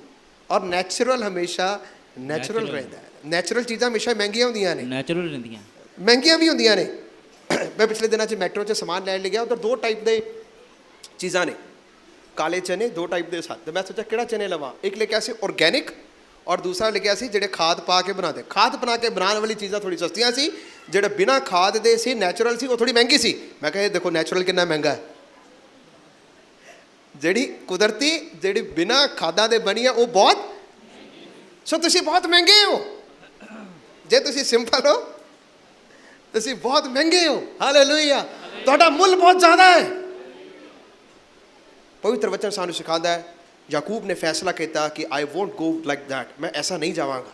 ਸੁੱਟਣ ਵਾਲੀਆਂ ਚੀਜ਼ਾਂ ਨੂੰ ਪਰਾਂ ਕਰਕੇ ਪ੍ਰਭੂ ਦੇ ਘਰ ਦੇ ਵਿੱਚ ਇਸੇ ਪ੍ਰਕਾਰ ਨਾਲ ਆਰਾਧਨਾ ਕਰਾਂਗਾ।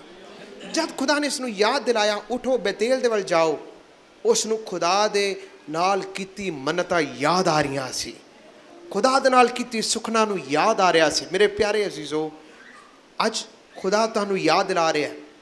ਉਸਨੇ ਕਿਹਾ, ਪ੍ਰਭੂ ਜੀ ਜੇ ਤੂੰ ਮੇਰੀ ਰੱਖਿਆ ਕਰੇ, ਜੇ ਤੂੰ ਮੇਰੇ ਸਫ਼ਰ ਦੇ ਵਿੱਚ ਨਿਗਹਿਬਾਨ ਰਹੇ, ਮੈਨੂੰ ਖਾਣ ਦੇ ਲਈ ਰੋਟੀ, ਮੈਨੂੰ ਪਾਉਣ ਦੇ ਲਈ ਕੱਪੜੇ ਤੂੰ ਦੇਵੇਂ, ਤੇ ਮੈਂ ਇਸ ਭਵਨ ਨੂੰ ਬਣਾਵਾਂਗਾ ਔਰ ਸਾਰਾ ਦਸਵੰਤ ਤੈਨੂੰ ਕੀ ਕਰਾਂਗਾ, ਦੇਵਾਂਗਾ। ਅੱਜ ਖੁਦਾ ਤੁਹਾਨੂੰ ਵੀ ਯਾਦ ਦਿਲਾ ਰਿਹਾ।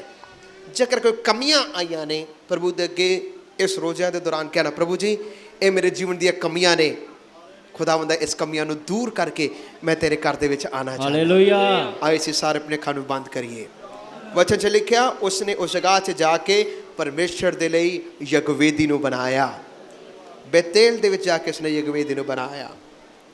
ਪਿਆਰੇ ਰੱਬ ਦੇ ਲੋਕੋ, ਕੀ ਤੁਸੀਂ ਖੁਦਾ ਦੇ ਘਰ ਦੇ ਵਿੱਚ ਜਾ ਕੇ ਔਰ ਉਸ ਯਗਵੇਦੀ ਨੂੰ, ਯਾਦਗਾਰੀ ਦੀ ਯਗਵੇਦੀ ਨੂੰ ਬਣਾਓਗੇ? Let this be the time of remembering the promises that you made to God. Yakub ਦੀ ਯਗਵੇਦੀ ਉਹ ਸਮਾਂ ਸੀ ਜਦ ਉਸਨੇ ਪ੍ਰਭੂ ਦੇ ਅੱਗੇ ਯਾਦ ਕੀਤਾ ਕਿ ਮੈਂ ਕਿਹੜੇ ਕਿਹੜੇ ਸੁਖਨਾ ਨੂੰ ਸੁਖਿਆ। ਉਹ ਭੁੱਲ ਚੁੱਕਿਆ ਸੀ। 20 ਸਾਲ ਹੋ ਗਏ, ਭੁੱਲ ਗਿਆ। ਜੇਕਬ forgot everything, ਉਹ ਸਭ ਕੁਝ ਭੁੱਲ ਚੁੱਕਿਆ ਸੀ। ਉਹ ਸੁਖਨਾ ਨੂੰ ਭੁੱਲ ਚੁੱਕਿਆ ਸੀ, ਉਹ ਵਾਅਦਿਆਂ ਨੂੰ ਭੁੱਲ ਚੁੱਕਿਆ ਸੀ, ਉਹ ਗੱਲਾਂ ਨੂੰ ਭੁੱਲ ਚੁੱਕਿਆ ਸੀ। ਲੇਕਿਨ ਪਰਮੇਸ਼ਰ ਨੇ ਉਸ ਨੂੰ ਯਾਦ ਦਿਲਾਇਆ, ਯਾਕੂਬ ਤੇਰੇ ਨਾਲ ਮੈਂ ਇੰਨੀਆਂ ਭਲਾਈਆਂ ਕੀਤੀਆਂ। 1 ਸਾਲ ਹੋ ਗਿਆ, 2 ਸਾਲ ਹੋ ਗਿਆ, 3 ਸਾਲ ਹੋ ਗਿਆ, 20 ਸਾਲ ਹੋ ਗਿਆ, ਮੈਂ ਆਪਣੇ ਵਾਅਦੇ 'ਚ ਕਾਇਮ ਰਿਹਾ। ਪਰ ਕੀ ਤੁਸੀਂ ਆਪਣੇ ਵਾਅਦੇ 'ਚ ਕਾਇਮ ਰਹੇ ਹੋ? ਪ੍ਰਭੂ ਅੱਜ ਤੁਹਾਨੂੰ ਵੀ ਪੁੱਛ ਰਿਹਾ ਹੈ, ਜੇ ਤੁਸੀਂ ਖੁਦਾ ਦੀ ਆਰਾਧਨਾ ਕਰਨ ਦੇ ਵਿੱਚ ਕਮੀ ਆਇਆ, ਪ੍ਰਭੂ ਨੂੰ ਕਹੋ, ਪ੍ਰਭੂ ਜੀ ਇਹ ਵਾਅਦੇ ਮੈਂ ਤੁਹਾਡੇ ਸਨਮੁਖ ਰੱਖਦਾ ਹਾਂ। ਜੇ ਮੈਂ ਆਰਾਧਨਾ ਪ੍ਰਾਰਥਨਾ ਦੇ ਵਿੱਚ ਕਮੀ ਆਇਆ, ਪ੍ਰਭੂ ਜੀ ਮੈਂ ਤੁਹਾਡੇ ਅੱਗੇ ਅਰਪਣ ਕਰਦਾ। ਮੈਂ ਦਸਵੰਤ ਦੇਣ ਦੇ ਵਿੱਚ ਕਮੀ ਆਇਆ, ਪ੍ਰਭੂ ਜੀ ਮੈਂ ਦਸਵੰਤ ਦੇਣਾ ਮੈਂ ਵਾਪਸ ਸ਼ੁਰੂ ਕਰਦਾ ਹਾਂ। ਪ੍ਰਭੂ ਜੀ ਮੈਂ ਜਿਸਮਾਨੀ ਬਰਕਤਾਂ ਦੀ ਪਾਲ ਕਰਦੇ ਕਰਦੇ ਤੁਹਾਨੂੰ ਭੁੱਲ ਗਿਆ। ਜਿਸਮਾਨੀ ਬਰਕਤਾਂ ਦੀ ਲਾਲਸਾ ਕਰਦੇ ਕਰਦੇ ਤੁਹਾਨੂੰ ਛੱਡ ਬੈਠਾ। ਦੁਨੀਆ ਦੀ ਦੌੜ ਦੇ ਵਿੱਚ ਜਿਹੜੀ ਆਤਮਿਕ ਦੌੜ ਸੀ, ਇਸ ਨੂੰ ਮੈਂ ਭੁੱਲ ਛੱਡ ਗਿਆ। ਹਾਲੇਲੂਇਆ। ਪ੍ਰਭੂ ਜੀ ਮੈਨੂੰ ਮਾਫ ਕਰਨਾ। 2 ਮਿੰਟ ਲੈ ਕੇ ਸਾਰੇ ਆਪਣੇ ਲਈ ਪ੍ਰਾਰਥਨਾ ਕਰਾਂਗੇ। ਕਿਹੜੀਆਂ ਕਮੀਆਂ ਸਨ ਜਿਹੜੇ ਅਸੀਂ ਭੁੱਲ ਬੈਠੇ? ਪ੍ਰਭੂ ਨੂੰ ਕਹੀਏ, ਖੁਦਾਵੰਦਾ ਮੈਂ ਤੁਹਾਡੇ ਅੱਗੇ ਮਾਫੀ ਮੰਗਦਾ। ਤੁਸੀਂ ਮੈਨੂੰ ਯਾਦ ਦਿਲਾਣਾ, ਮੈਨੂੰ ਯਾਦ ਦਿਲਾਣਾ। ਇੱਕ ਪਾਸਟਰ ਦੇ ਡਰ ਦੇ ਨਾਲ ਤੁਸੀਂ ਕੋਈ ਫੈਸਲਾ ਨਹੀਂ ਕਰਨਾ। ਕਿਸੇ ਵੀ ਤਰੀਕੇ ਦੇ ਨਾਲ, ਕਿਸੇ ਬੰਦੇ ਦੇ ਡਰ ਦੇ ਨਾਲ, ਖੌਫ ਰੱਖ ਕੇ ਪਾਸਟਰ ਜੀ ਕੀ ਕਹਿਣਗੇ, ਐਸਾ ਕੋਈ ਫੈਸਲਾ ਨਹੀਂ ਕਰਨਾ। ਦੇਖੋ ਝੂਠਾ ਫੈਸਲਾ ਹੈ। ਮੇਰੇ ਨਾਲ ਬੈਠੇ ਭਾਈ ਭੈਣ ਕੀ ਸੋਚਣਗੇ ਜੇ ਮੈਂ ਉਹਨਾਂ ਦੇ ਸਾਹਮਣੇ ਛੁਪਾਵਾਂ? ਕੋਈ ਫੈਸਲਾ ਐਸਾ ਨਹੀਂ ਕਰਨਾ, ਦਿਲੋਂ ਕਰਨਾ। ਫੈਸਲਾ ਦਿਲ ਤੋਂ ਹੁੰਦਾ ਹੈ, ਪਿਆਰ ਦਿਲ ਤੋਂ ਹੈ। ਜਦ ਤੱਕ ਤੁਹਾਡਾ ਦਿਲ ਆਵਾਜ਼ ਨਾ ਦੇਵੇ ਤੁਸੀਂ ਇਹ ਫੈਸਲਾ ਨਹੀਂ ਕਰਨਾ। ਬਿਲਕੁਲ ਫੈਸਲਾ ਐਸਾ ਨਹੀਂ ਕਰਨਾ। ਫੈਸਲਾ ਜ਼ਬਰਦਸਤੀ ਕਦੀ ਵੀ ਨਹੀਂ ਹੁੰਦਾ। ਦਿਲ ਦਾ ਬਦਲਣਾ ਕਦੀ ਵੀ ਜ਼ਬਰਦਸਤੀ ਨਹੀਂ ਹੈ। ਇਹ ਦਿਲ ਦਾ ਫੈਸਲਾ ਹੈ। ਇਹ ਤੁਹਾਡੇ ਮਨ ਦਾ ਫੈਸਲਾ ਹੈ। ਹਾਲੇਲੂਇਆ। ਇਹ ਤੁਹਾਡੇ ਮਨ ਦਾ ਫੈਸਲਾ ਹੈ।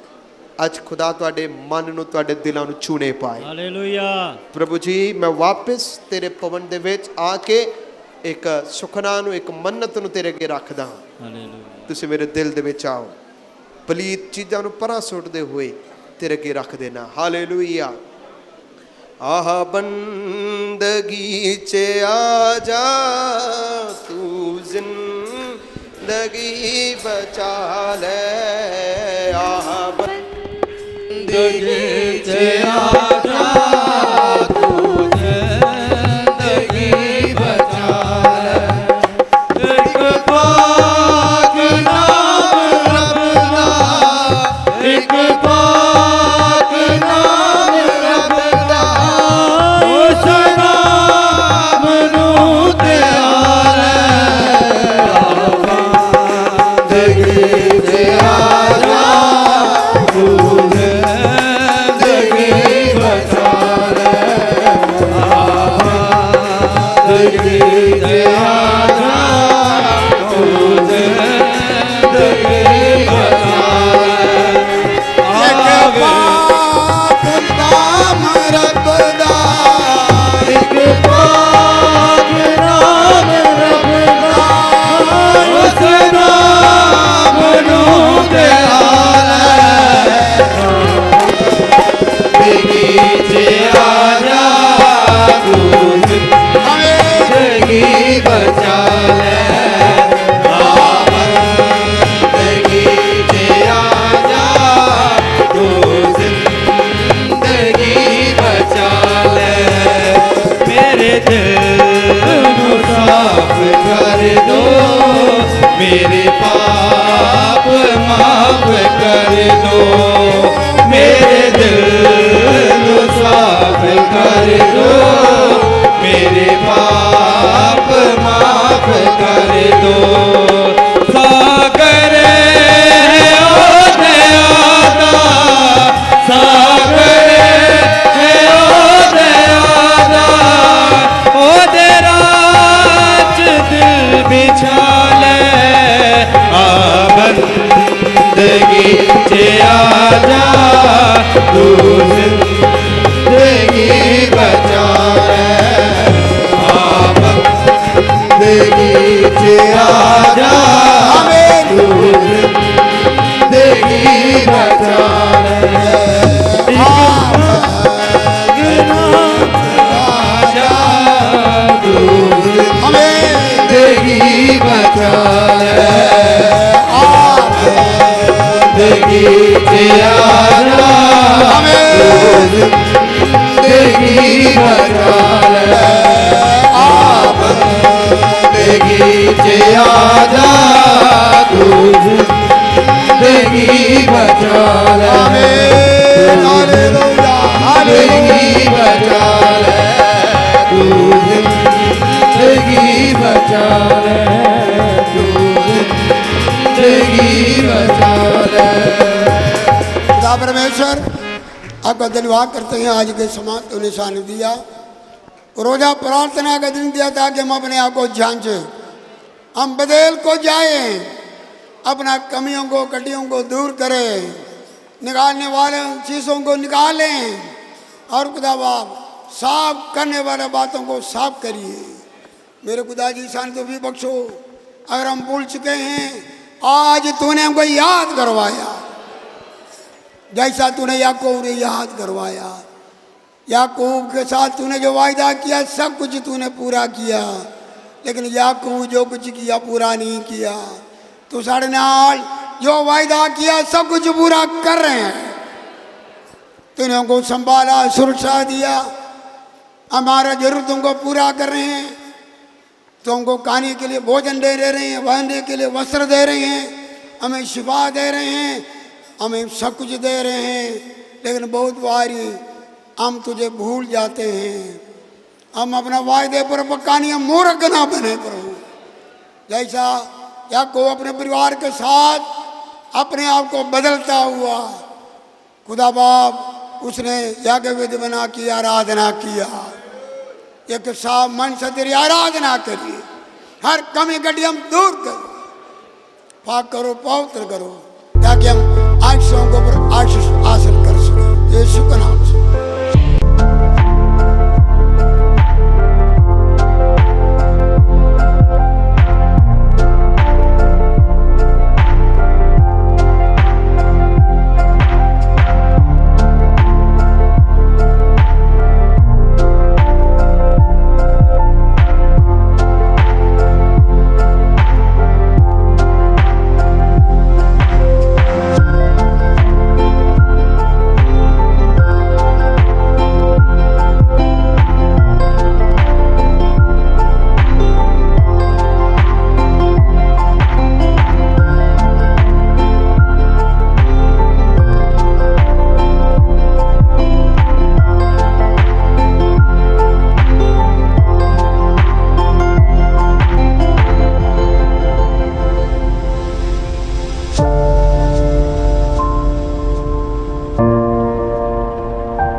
है।